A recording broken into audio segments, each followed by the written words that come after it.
Bonjour à tous frères et sœurs, j'espère que vous allez bien. Alors voilà, suivez-nous encore une fois avec l'enseignement numéro 3 de H24 par Jésus. Continuez à nous suivre, nous sommes à Trocadéro si vous voulez venir sur place. Ou sinon, continuez à nous suivre sur la page Facebook et YouTube. Passez une très bonne soirée et soyez bénis. On va fermer tous nos yeux, on va prier. Père, au nom de Jésus-Christ, nous te rendons grâce, Seigneur, pour cette journée. Seigneur, merci pour ce cours biblique. Je te prie, Saint-Esprit, de venir dans cet endroit, Seigneur. Je te prie de parler à nos cœurs. Je te prie, Seigneur, véritablement de ramener un changement dans nos vies. Aide-nous dans notre édification spirituelle, mon Dieu. Car si tu n'es pas là, ça ne vaut pas la peine. Aujourd'hui, Seigneur, je te remercie pour toutes les personnes qui sont ici. Et je te prie véritablement de nous bénir, de nous parler. On va tous répéter, Seigneur Jésus-Christ. Aujourd'hui, j'ouvre mon esprit et mon cœur pour recevoir ta parole. Au nom de Jésus-Christ, je lis toute distraction dans mes pensées. Je la chasse et j'ordonne à mes pensées de se focaliser à ta parole. J'ordonne à mon âme de se concentrer au nom de Jésus-Christ. Amen. Amen. Donc, toujours sur le même, un peu sur la même lancée qu'hier et avant-hier, que les deux premiers enseignements. On va parler au sujet du corps, toujours, la sanctification du corps. Hier, nous avons vu les raisonnements, les pensées. Changeons de mentalité, détruisons nos forteresses. Et aujourd'hui, on va voir une autre partie qui est une des plus importantes, c'est les oreilles, l'écoute. Donc on va prendre le livre de Proverbes, chapitre 1, verset 1. Oh, yes. Proverbes, c'est après les psaumes. Proverbe 1. Les proverbes généralement écrits par Salomon. Et les proverbes, franchement, c'est un bon livre. Hein. C'est plein de conseils, plein de sagesse et de savoir-vivre, quoi. Donc, il est écrit, Proverbe de Salomon, fils de David, roi d'Israël, pour connaître la sagesse et l'instruction, pour comprendre les paroles de l'intelligence, pour recevoir des leçons de bon sens, de justice, d'équité et de droiture, pour donner aux simples du discernement, aux jeunes de la connaissance et de la réflexion. Que le sage écoute et il augmentera son savoir. Et celui qui est intelligent acquérera de l'habileté pour saisir le sens d'un proverbe ou d'une énigme, des paroles de sages et de leurs sentences. La crainte de l'Éternel est le commencement de la science. Ça, c'est très important. La crainte de l'Éternel est le commencement de la science et de la sagesse. Quand on commence à devenir sage, c'est quand on commence à craindre l'Éternel. Les insensés méprisent la sagesse et l'instruction. Écoute mon fils, l'instruction de ton père et ne rejette pas l'enseignement de ta mère. Car c'est une couronne de grâce pour ta tête et une parure pour ton cou. Amen. Donc là, dans le verset 5, il dit que le sage écoute et il augmentera son savoir. Il faut qu'on commence à apprendre à écouter. Et c'est très important parce que dans le livre de Romains, il est écrit que dans le livre de Romains, chapitre 10, verset 17, il dit « Ainsi la foi vient de ce que l'on entend, et ce qu'on entend vient de la parole du Christ. » Donc la foi, comment est-ce qu'elle rentre? La foi, eh ben, par le fait d'entendre, par les oreilles. Quand on écoute la parole de Dieu, on augmente notre foi. Parce que la foi vient en écoutant. Et ça, c'est très important. On doit toujours se baser sur la parole de Dieu, sur l'écoute de la parole de Dieu. Ça, c'est très important. Nous qui sommes dans ce chemin avec le Christ, avec une vie spirituelle, nous devons commencer à écouter sa voix, à écouter sa parole. C'est très, très, très important. Et c'est important aussi ce que tu disais tout à l'heure, Marjorie, quand tu parlais, tu disais ouais, mais il y a des gens, tu leur parles et ils sont complètement fermés, c'est une mauvaise terre. En fait, le fait, c'est que c'est des personnes qui ont un esprit fermé. Et moi, quand j'écoute la parole de Dieu, il faut que j'ai un esprit ouvert. Si j'ai pas un esprit ouvert et que je suis braqué sur moi-même en attendant de voir pour contredire la parole, ça sert à rien du tout. Ça sert à rien de l'écouter. Parce que je vais avoir mon propre avis. Et je vais me braquer et je vais pas être ouvert justement à la parole de Dieu. Donc, nous devons toujours, tiens, le petit Jack Russell en plus, nous devons toujours nous baser sur la parole de Dieu. Et de ce fait, il y a un exemple que je voudrais qu'on prenne dans le livre des Actes, chapitre 17, verset 10. Actes 17.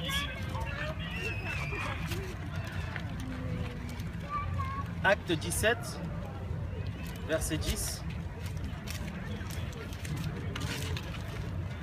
Pour vous résumer un petit peu, enfin pour vous mettre dans le contexte, c'est le deuxième voyage de Paul.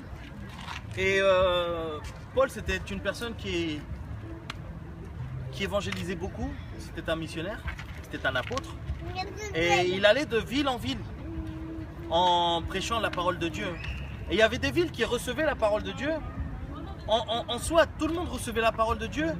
Mais les Juifs, ceux qui étaient de sa propre race, n'aimaient pas recevoir la parole de Dieu parce qu'ils ne voulaient pas croire en Jésus-Christ comme Seigneur et Sauveur. Et généralement, ce n'était pas les Juifs qui croyaient, c'était ceux qui n'étaient pas Juifs, les païens. Et souvent, on va rencontrer ce genre de problème.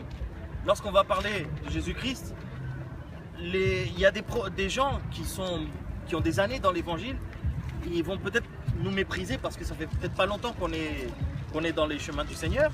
Et ceux qui vont écouter, qui vont avoir un cœur ouvert, ce sont les personnes qui ne connaissent pas Jésus. Parce qu'eux, ils ont faim et soif d'écouter la parole de Dieu, de savoir plus. Donc, dans le 17-10, il est écrit: aussitôt, les frères firent partir de nuit Paul et Silas pour Bérée. Lorsqu'ils furent arrivés, ils entrèrent dans la synagogue des Juifs. Ces Juifs avaient des sentiments plus nobles que ceux de Thessalonique. Ils reçurent la parole avec beaucoup d'empressement et ils examinaient chaque jour les Écritures pour voir si ce qu'on leur disait était exact. Plusieurs d'entre eux crurent, ainsi que beaucoup de femmes grecques de distinction et beaucoup d'hommes. Amen. Donc là on voit que Paul il est arrivé dans une ville qui s'appelait Bérée et là les personnes ont eu un esprit ouvert et en plus de ce que disait Paul, ils prenaient la parole de Dieu et ils vérifiaient ce que Paul disait et ils voyaient si c'était cohérent avec ce qu'il était en train de prêcher. Et nous devons aussi apprendre à faire ça, à pouvoir analyser ce qu'on nous dit avec la parole de Dieu. Parce qu'il y a des gens qui disent des choses, mais des fois c'est pas biblique. Et des fois c'est des choses qui peuvent même ramener à la confusion. À la confusion, carrément. Il y a des personnes qui disent des trucs, c'est vraiment complètement incohérent, tu vois. Et c'est pas biblique. Et c'est des personnes qui peuvent avoir des années dans l'évangile. Donc c'est pour ça que c'est très important que la parole de Dieu, nous puissions la lire. Nous puissions faire des recherches. Pas seulement lire pour lire, mais aller au-delà de la lecture. Savoir dans quel contexte ça a été écrit, pour qui ça a été écrit, par qui, qu'est-ce qui se passait dans ce temps-là, à cette époque-là. Et ça c'est très important, ça s'appelle de l'herméneutique. Et l'herméneutique c'est vraiment rechercher les contextes. Mais bon ça, déjà c'est dans un deuxième temps. Premier temps, il faut lire la parole et essayer de la comprendre. Donc il faut qu'on ait un esprit ouvert. Un esprit ouvert lorsqu'on écoute la parole de Dieu. Maintenant je voudrais vraiment, parce qu'on est en train de parler des oreilles, et dans le livre de Thessalonique, il nous dit bien de nous sanctifier ce qui rentre par nos oreilles. Et souvent, le problème c'est que on a tendance à écouter tout et n'importe quoi. Et on est en 2015. On est en 2015. Et en 2015, aujourd'hui, il y a beaucoup de technologies, Internet, la télé, tout ça. Et aujourd'hui, véritablement, comme on parle des oreilles, je voudrais qu'on parle au sujet de la musique, tu vois. Parce que c'est important, des petits thèmes comme ça, tu vois. Parce que ça, c'est tout ça qu'il faut changer. Parce qu'on peut croire en Jésus-Christ, bien sûr, c'est bien. On peut suivre Dieu, mais il y a des choses qui nous lient encore à ce monde. Et j'ai eu à cœur que l'on parle vraiment de la musique. Et pourquoi est-ce que c'est mauvais d'écouter de la musique qui ne glorifie pas le Seigneur? Pourquoi? C'est pas juste dire ouais c'est péché, tu vois.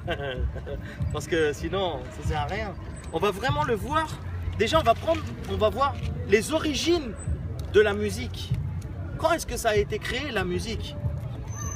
Quand est-ce que la musique a été créée? Et pour cela, on va aller dans le livre d'Ézéchiel, chapitre 28.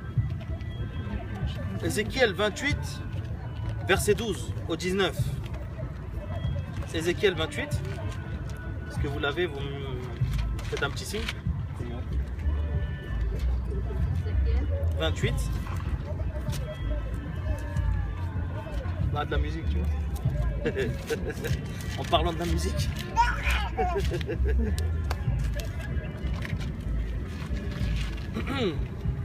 Donc, dans le livre d'Ézéchiel, chapitre 28, verset 12, on voit que Dieu parle au travers du prophète Ézéchiel. Et Dieu dit, prophétise contre le roi de Tyr. Mais derrière cette prophétie, il prophétisait à quelqu'un, derrière cela se cache une vérité, c'est que, à part le fait de parler au roi de Tyr, il parlait de Satan, du diable. Et il est écrit, fils de l'homme, c'est Dieu qui parle, fils de l'homme, prononce une complainte sur le roi de Tyr, et tu lui diras, ainsi parle le Seigneur l'Éternel, tu mettais le sceau à la perfection, tu étais plein de sagesse, parfait en beauté, tu étais en Éden, le jardin de Dieu. Tu étais couvert de toute espèce de pierres précieuses, de sardoine, de topaze, de diamant, de chrysolite, d'onyx, de jaspe, de saphir, d'escarboucle, d'émeraude et d'or. Et après il dit, tes tambourins et tes flûtes étaient à ton service, préparés pour le jour où tu fus créé. Tu étais un chérubin protecteur. Un chérubin, c'est un ange de haut rang. En fait, il y a les chérubins, il y a les séraphins, il y a les archanges et les anges. C'est une hiérarchie angélicale, les chérubins. Et c'était ceux qui étaient près de Dieu, c'était les protecteurs du trône de Dieu. En fait, il dit, tu vois, on voit qu'il ne parle pas à un homme là. Il parle directement d'un être spirituel. Il dit, tu étais un chérubin protecteur aux ailes déployées. Je t'avais placé et tu étais sur la sainte montagne de Dieu. Tu marchais au milieu des pierres étincelantes. Tu as été intègre dans tes voies depuis le jour où tu fus créé, jusqu'à celui où l'iniquité a été trouvée chez toi. Par la grandeur de ton commerce, tu as été rempli de violence et tu as péché. Je te précipite de la montagne de Dieu et je te fais disparaître, chérubin protecteur, du milieu des pierres étincelantes. Ton cœur s'est élevé à cause de ta beauté, tu as corrompu ta sagesse par ton éclat, je te jette par terre, je te livre en spectacle au roi par la multitude de tes iniquités, par l'injustice de ton commerce. Tu as profané tes sanctuaires et je fais sortir du milieu de toi un feu qui te dévore. Donc là, on voit bien que la parole parle de Satan. Mais ce que je veux vraiment qu'on puisse se focaliser, c'est que dans le verset 13, il dit « Tes tambourins et tes flûtes étaient à ton service ». Il faut bien savoir que Satan, avant d'être le diable, c'était le chef d'orchestre de toute la louange et l'adoration qu'il y avait dans le ciel. C'était lui qui était à la tête de tous ces musiciens, on va dire. Et c'était pour l'adoration à l'Éternel, c'était pour l'adoration à Dieu. Et ce qui s'est passé, c'est que quand lui, il s'est rebellé, et lorsqu'il a perdu sa place en haut, il est descendu ici sur terre, enfin on l'a jeté sur terre. Et il n'a pas perdu ses capacités ni ses dons. Mais lui-même, il a corrompu tout ça. Et Satan a corrompu la musique. Il a corrompu complètement la musique. Il a tordu. Lui, ce qu'il veut, en fait, ce qu'il fait, c'est tordre les choses. Parce que lui, ce qu'il veut, c'est notre adoration. Lui, ce qu'il veut, c'est que nous, on l'adore. Lorsqu'il s'est présenté à Jésus-Christ, il a dit quoi? Il a dit tous ces royaumes que tu vois et toute leur gloire, je te les donne si toi, tu te prosternes devant moi et tu m'adores. Ça, c'est important. Parce que Satan, ce qu'il veut, c'est l'adoration et que nous puissions le glorifier. Lorsqu'il te vole l'adoration, ça y est, il a gagné, tu vois. Et t'es sous ses pieds, tout simplement. Ensuite, ça c'était avant la création. Puisqu'on parle du jardin d'Éden, il parle de pierres précieuses. C'était pas le jardin d'Éden qui était ici sur terre. Ça devait être un lieu dans le ciel, puisque c'est de là qu'il a été déchu. Et on va voir dans le livre de Genèse, maintenant, ce qui s'est passé avec la musique. Genèse chapitre 4.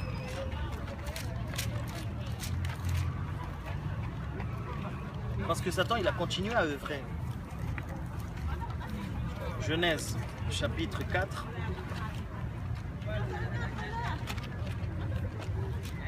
Genèse chapitre 4, verset 16.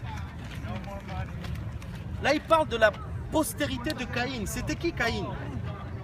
Caïn, c'était le fils d'Adam et Ève. Et Adam et Ève ont eu Caïn et Abel, 2 enfants.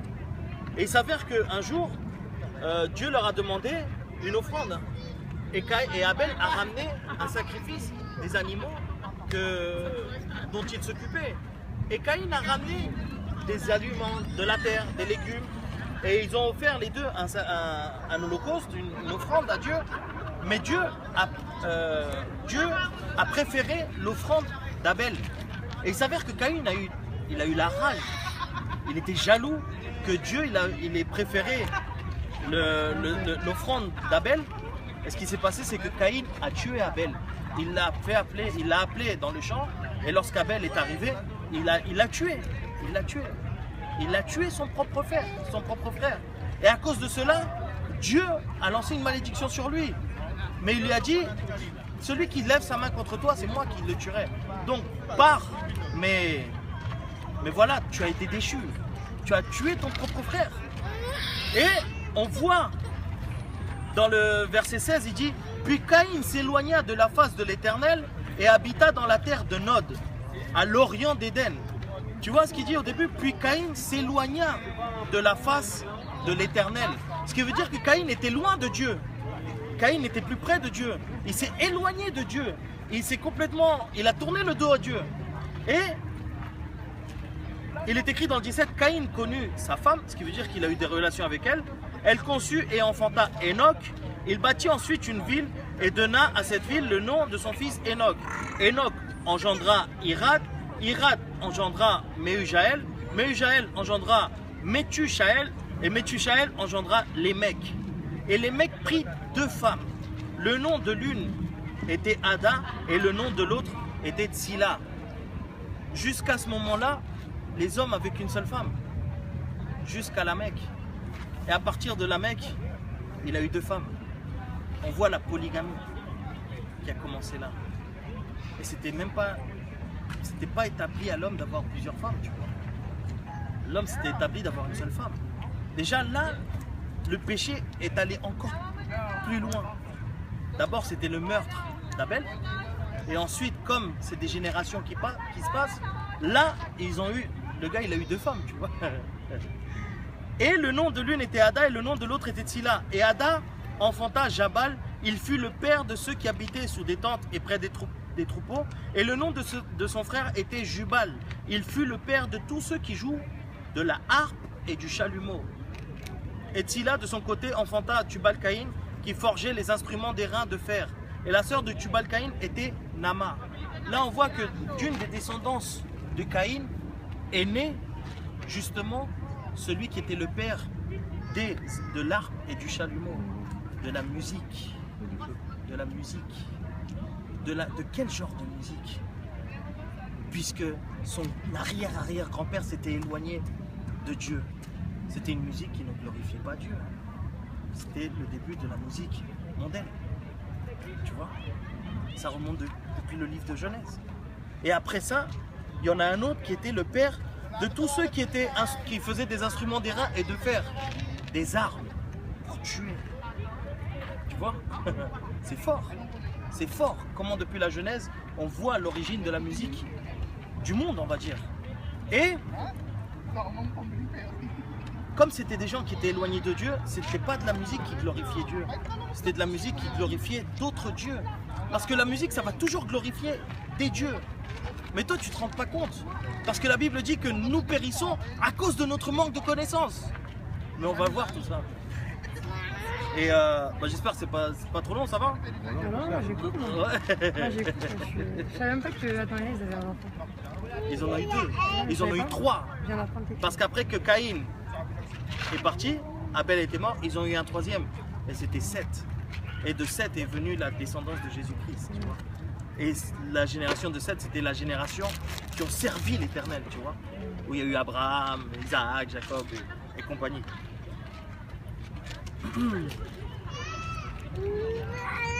On va voir l'exemple de ce que Satan il fait pour qu'on se prosterne devant lui. Et dans le livre de Daniel, chapitre 3, on va voir tout ça. Parce que lorsque tu écoutes de la musique qui ne glorifie pas Dieu, tu es en train de glorifier l'autre. Et tu es en train de te prosterner devant Satan, tout simplement. Il n'y a pas de mais c'est la musique de ma grand-mère ou non. On se prosterne tout simplement devant lui. Et dans Daniel, chapitre 3,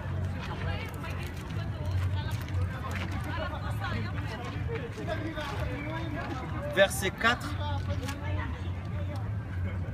il est écrit. Alors, c'est l'histoire de Meshach, Sadrach et Abednego. Il s'avère qu'à l'époque, le peuple d'Israël a été emmené captif à Babylone. Et le roi Nabuchodonosor avait placé 4 jeunes juifs, eunuques, à la tête de son royaume, en tant que capitaine, en tant que gouverneur, parce qu'ils étaient sages et parce qu'ils avaient l'esprit de Dieu. Et il s'avère qu'un jour, Nabuchodonosor a érigé une statue. Et il a érigé une statue et on va voir qu'il est écrit dans le 4. Un héros cria à haute voix. Voici ce qu'on vous ordonne, peuple, nation, hommes de toute langue. Au moment où vous entendrez le son de la trompette, du chalumeau, de la guitare, de la sambuc et du psalterion, de la cornemuse et de toutes sortes d'instruments de musique, ce qui veut dire au moment où la musique va sonner, tu vois, autrement dit, vous vous prosternerez et vous adorerez la statue d'or qu'a élevée le roi Nabuchodonosor. Et quiconque ne se prosternera pas et ne l'adorera pas sera jeté à l'instant même au milieu d'une fournaise ardente.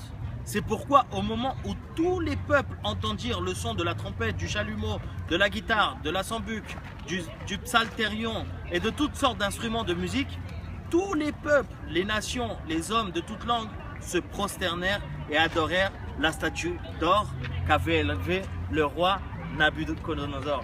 Autrement dit, lorsqu'on faisait sonner la musique, tout le monde devait se prosterner devant cette statue. Par contrainte. Aujourd'hui, Nabuchodonosor, il n'est plus là, mais il y a la télé, tu vois. Et lorsque tu écoutes cette musique qui ne glorifie pas Dieu, tu te prosternes devant lui.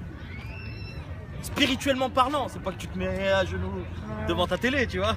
C'est que dans le monde spirituel, tu te prosternes face à cette musique-là. Et il s'avère qu'il y avait 3 jeunes qui ne se prosternaient pas devant cette musique. Ils se prosternaient ni devant la statue et ils s'en foutaient de la musique. Et comme il y avait des gens qui étaient jaloux d'eux parce qu'ils étaient justement à la gouvernance de ce royaume-là, ils sont partis voir Nabuchodonosor. Et ils lui ont dit, tu sais les trois jeunes que tu as placés en tant que gouverneur, ils ne se prosternent pas devant la statue lorsqu'ils écoutent la musique. Et Nabuchodonosor, il les a fait appeler devant lui. Il a dit, préparez-vous parce que je vais faire sonner la musique et vous devez vous prosterner. Et vous savez ce qu'ils ont répondu, les gars? Sadrach, Meshach et Abednego répliquèrent au roi Nabuchodonosor. Nous n'avons pas besoin de te répondre à cela, là-dessus. Voici notre Dieu que nous servons peut nous délivrer de la fournaise ardente et il nous délivrera de ta main, ô roi. Sinon, sache, ô roi, que nous ne servirons pas tes dieux et que nous n'adorerons pas la statue d'or que tu as élevée. Eux, ils étaient prêts à mourir. Ils étaient prêts à mourir. Et là, ce qui m'a interpellé, c'est qu'il dit, on va pas servir tes dieux. Faut que tu saches que dans la musique mondaine, on va l'appeler comme ça, eh ben, il y a des dieux. Il y a des dieux.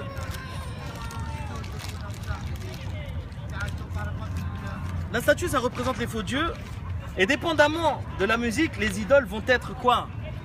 La séduction, le désir, la fornication, l'adultère, l'infidélité. Tout ça, ça ramène. C'est ça les dieux. C'est ça les dieux. Et dans quel genre de musique? Par exemple, le Zouklov. Zouklov, t'es là, t'es à fond, nanana, nanana. Tu frottes et tout. Et en fait, t'es en train de t'appeler quoi là? T'es en train de te prosterner face à la séduction, la prostitution, la fornication, l'adultère, la débo... C'est bon, fruit de la passion, hein? C'est super, tu vois? Donc, un autre exemple, les slow, tu vois, les slow à l'ancienne. Ça aussi, la bachata, la salsa, tu vois? Tout ça, quand tu connais l'espagnol, et tu sais ce que dit la salsa, je peux t'assurer que c'est pas très moral, tu vois. Le reggaeton, tout ça. T'appelles la pornographie, tu te prosternes devant la pornographie, la prostitution, la débauche, la violence, la haine. Le rap, machin, booba et tout. Tout ça, tu vois. T'es en train de te prosterner devant ça. Maintenant, est-ce que c'est le genre musical qui est mauvais? Non. Non, c'est pas le genre, le style de musique, c'est les paroles. La parole et le message que ramène la chanson. Tu vois? Pourquoi? Parce qu'il y a de la bachata chrétienne, il y a de la salsa chrétienne, il y a du rap chrétien. Bon, zouk love chrétien, non, mais il y a du zouk chrétien. Tu vois? Non, c'est vrai. Mais pas love, tu vois. Et c'est avec des paroles glorifiant le Seigneur. Tu vois comment Satan nous rend esclaves, vicieux. Et tout cela ouvre des portes dans le monde spirituel pour que nous soyons esclaves nous-mêmes de Satan. On peut croire en Jésus, on peut suivre Dieu, mais il y a toujours un blocage dans notre vie spirituelle et on ne grandit pas plus. Pourquoi? Parce qu'il y a ce genre de choses qu'on continue à consommer, ce genre de musique qu'on continue à consommer. Franchement, on va finir là, on va prendre le proverbe, hein? C'est clair ou pas? Amen. Proverbe 1. Ouais, Proverbe 1. Proverbe 1, verset 5. Et on va le revoir parce qu'on l'a déjà vu. Que cette parole, que ça là, ce qu'on a vu, ça puisse prendre effet en nous. Qu'on puisse prendre conscience de ce qu'on a, de quelle musique on est en train d'écouter. Qu'on prenne conscience de notre vie spirituelle. Que Dieu, ce qu'il veut, c'est qu'on le glorifie. C'est qu'on l'aime. C'est qu'on l'aime de toute notre force, de tout notre cœur, de toute notre âme. Que le sage écoute et il augmentera son savoir. Écoutons cette parole. Écoutons cette parole et mettons-la en pratique. Dans un autre passage, dans le livre des Éphésiens. Éphésiens ou Colossiens? Attends, je vais te dire. Colossiens, chapitre 3, verset 16. Il dit que la parole de Christ demeure en vous dans toute sa richesse. Instruisez-vous et exhortez-vous les uns les autres en toute sagesse, par des psaumes, par des hymnes et par des cantiques spirituels chantant à Dieu dans vos cœurs en vertu de la grâce. Et quoi que vous fassiez en parole ou en œuvre, faites tout au nom du Seigneur Jésus en rendant par lui des actions de grâce à Dieu le Père. Amen. On va prier. On va tous fermer nos yeux.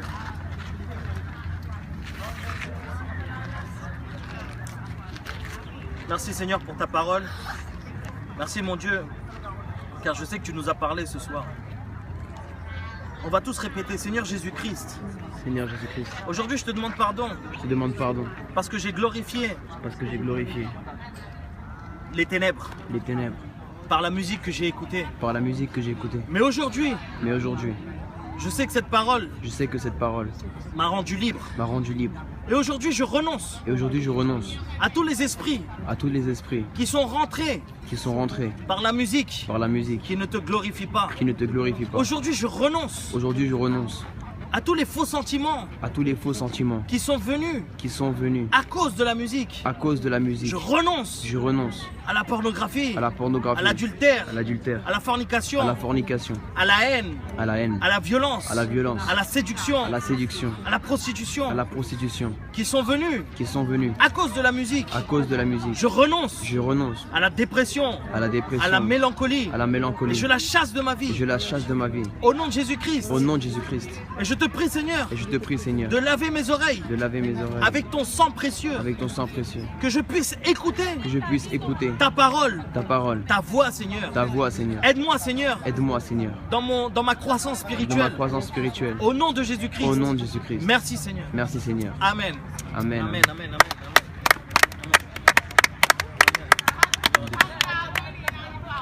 Amen. Mon frère et ma soeur qui est sur internet, bonjour à tous. Aujourd'hui tu as écouté cette parole. Nettoie tes oreilles, nettoie ce que tu écoutes. Et je t'invite que si tu étais accro à la musique mondaine, que tu puisses demander au Seigneur de t'aider. Parce que ça va être seulement avec son esprit, par son esprit, que tu pourras y arriver. Donc, n'oublie pas, Jésus-Christ est à côté de toi, il a les bras ouverts, il attend seulement que tu reviennes vers lui. N'hésite pas à te repentir, prends quelques minutes et réconcilie-toi avec ton Seigneur. Que Dieu te bénisse. Ciao, ciao.